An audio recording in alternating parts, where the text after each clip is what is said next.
In 1969, I moved to Boston from Missouri. I was subletting an apartment for the summer while I was looking for a teaching job. And a friend of mine who was the gallery director at a university in Cambridge gave me a job on Sundays to work as like a greeter. I was to welcome people into the gallery. And the first, I had only been there about 5 days when I had my first day at that work. And I was sitting there in the gallery, and this man came in, and he was very different than the other patrons that had walked through. He was very dramatic, and he went on and on about the way the sculpture show was shown. He kept saying, I need to talk to the person who curated this exhibit. I need to talk to the designer. And he was just, I didn't like him. But I was brand new to this city. I didn't know anyone, and I wanted to be polite. So I talked to him, and we didn't have much of a conversation because I wanted to get rid of him. I wanted to get him out of there because he was so mad about the way this show was being shown. And finally he left, and I kind of ignored it. I didn't worry about it. Well, at 5 o'clock that evening, when it was time to close, I'll never forget it. The gallery has big glass doors, and I was out using it had a really dramatic gold lock, and I was closing the door. I was locking the door, and there was a hand on my shoulder, and I turned around. It was this guy, and he just took charge of me. He said, "Come, I want you to come with me to my lab." And I didn't even really know who he was, and I was very scared. And he said, "Oh, it's okay. I'm a visiting fellow at this university. I have my own physics lab. I want to show you what I do there." And I didn't want to go. I really didn't. I was very scared, but I also was kind of shy. I was afraid of him. So I followed him, and we went to this lab, and we got inside the lab, and there were all these bubbler glass bottles. I felt like I was in some kind of movie, truly. It didn't seem real to me, but it was real. And I said, what do you do here? And he said, "I'm working on a physics project. There is a magical water in New England that can help you with mysteries." And I went, "What?" I mean, it sounded crazy to me. I said, and this is a university that was a very conservative school. I said, "You're doing this for your as part of this university work?" He said, "Oh, no, this is my own work." And he showed me a book, and the book had his name on it, and it was, I don't remember what the title was, but his name was on the book, that it published like a dissertation or something. So I knew that it was real, and I was so uncomfortable. I wanted to get out of there. And it finally, after maybe not long, 5 or 10 minutes, we left. And on our way walking out the building, he passed his car, and so we got to his car first before I was going to get to my car down the street. And I saw on the car, it had his name, and it was a temporary permit with the same name that he had given me that was on the book. And so I knew that that was a real person. The permit, I don't know where the permit was for, what it was for, but he had the same name. So I couldn't wait to get away from him. So I left, and I started walking down, and he was staring at me so peculiarly. But anyway, I left, and I went back to my apartment. And I'd only been to this apartment that I was subletting for the summer. I'd only been there 5 days, and it was very hot. It's really humid in Boston. And this was in July in 1969. And so I remember I took off all my clothes, but I took off all my underwear. I remember this because I was sweating, but I wasn't ready to take my bath yet. So I still had on this like gauzy dress. And one thing that I had to do when I rented this apartment was allow the woman down below who lived, the neighbor, allow her to use the telephone, because that was the arrangement that I had. I got this apartment for a really good deal until I found a teaching job. It was just for the summer. And she had been, during that week, she'd come up a few times to use the phone. She was a lovely woman. It was no big deal. So I heard a knock on the door, and I said, come in. I assumed it was her. I didn't know anybody else. And I looked up. I was sitting on the bed when I said, come in. The bedroom was like right near the front door. In walked this guy that had been there that day. And I was really, really, really scared and shocked. And I said, what are you doing here? And he said, I came to see your art. And I didn't really know what to think. I think I had told him, now that I think about it, I told him that I was an artist, because when I'd had that conversation, that brief conversation in that gallery in the daytime, I told him I was an artist looking for a teaching job. And he said, yes, I've come to look at your slides.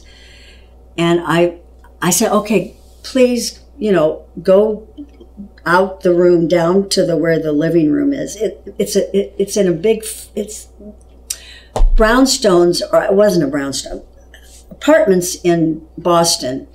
It's like a shingled house. I forgot what the name of it is. It has a long flat. So the room that I was in was closer to the door. The living room is down here.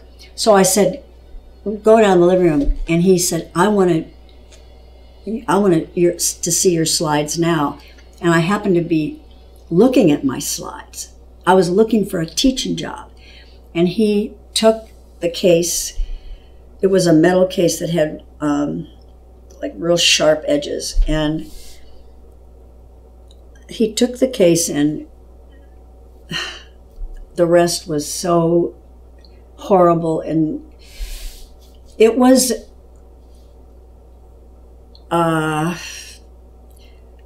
what took place next. I can't even really talk about it. It was the ugliest, most horrible thing. I really thought I was going to die. It went on for hours. This guy punched me, raped me. He did a lot of things. And I went in and out of what I call a zone of consciousness. It probably wasn't. I don't think I fainted or anything. It was more like I was in a place of such fear that I was really going to die. That after this it was bizarre. He chanted, he told me the end hadn't come. He kept saying it over and over, the end hasn't come.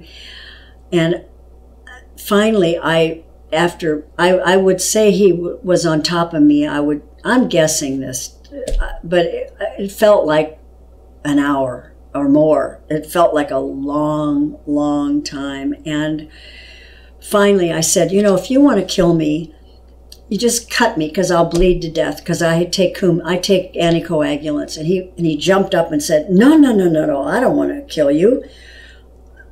And it was like something snapped in his head, and he picked up his glasses that were on the floor, and he left. And I had blood all over me. I mean, it was really a mess. And the woman that lived downstairs had, earlier that day, she had told me she was going to bring me some food, a plate of food from her mother's that she was going to. She came in late at night and found me, and eventually I got to the hospital. And the next day, when I was in the hospital, and I was out of it. I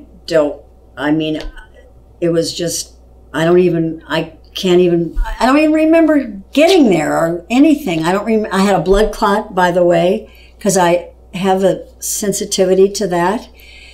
And the police came to that hospital room. And when they came in, this was the very time when the astronauts were landing on the moon, right when they came to the hospital. And they came in my room, and the only thing they really cared about was moving the TV, to see about the moon landing. And there was all this joyous ruckus, laughter and happiness and loud noises in the hospital rooms and outside of the room. And the police, they started, they took their time and they'd ask me all about what happened, and I told them. And they said, if you're involved in a sexual crime in these here parts, these were the exact words, because I told them I was looking for a college teaching job or a high school job, any teaching, an art job, teaching job. They said, if you're involved in a sexual crime in these here parts, you won't be hired. And I just lost it. I mean, it was like, I didn't do this crime. And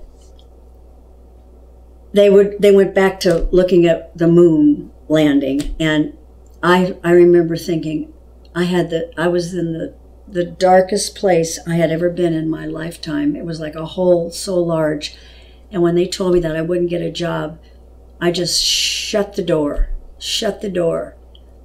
And I am not kidding you. For 10 years, I never opened that door. I couldn't. We didn't have rape crisis centers help. There was no help for rape. There was no help. That I did have, one psychologist did help me in the hospital. She did her best. But the doctors, I went before all these doctors because I had a blood clot, and they asked me, I told them my story, and they said, this is a trauma, you've been through a trauma, you'll get over it, blah, blah. Well, I didn't get over it. And for the next 10 years, I led a double life. In fact, I've written a book about it. It's called It Had to Happen This Way. And it took me, I went into such depression and such horror that and I lived that for 10 years. I didn't get well until I was 40 years old is when I started getting help, from psychologists, and it took me about another 5 years to get well. That's the way it was back then.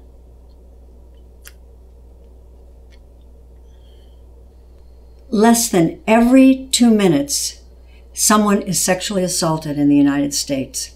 It affects hundreds of thousands of Americans, men and women. There are so many different kinds of sexual assault.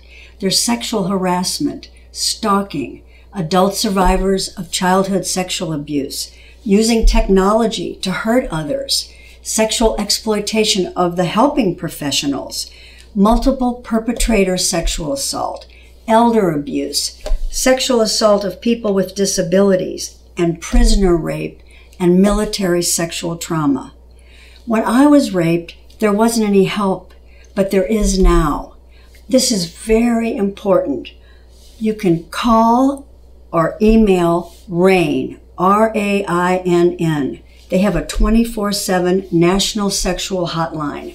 The number is 800-656-HOPE.